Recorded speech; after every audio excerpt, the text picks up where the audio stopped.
Tamim ibn Aus al-Dari is originally from Yemen.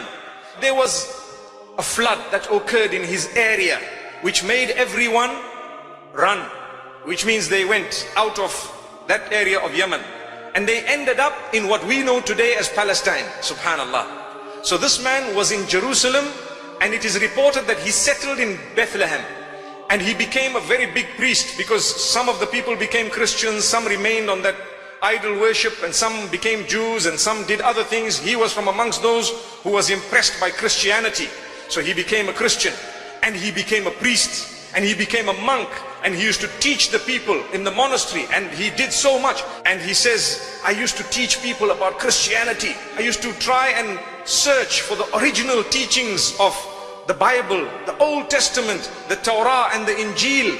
And he says, one day I had a journey to be made. So I went out, and at nightfall I was still far away. So I decided, no, let me rest at this place. And I found myself in a valley where there was mountains.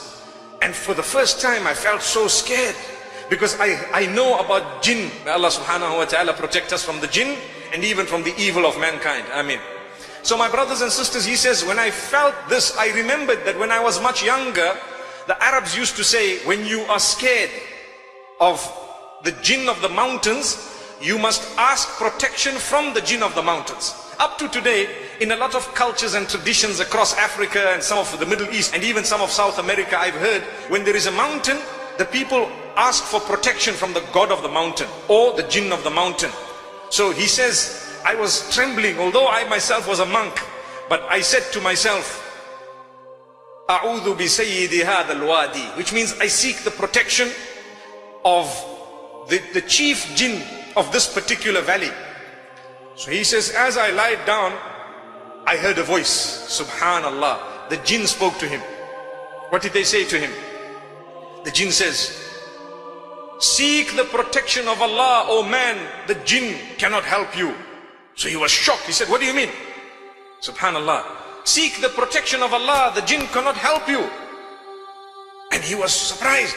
The jinn says, there is a messenger from amongst the unlettered who has come out in Mecca, and he has brought a book, the completion of the Old and New Testaments. It is the final testament. He has come out, we have heard it, and we have accepted the message. The man was shocked.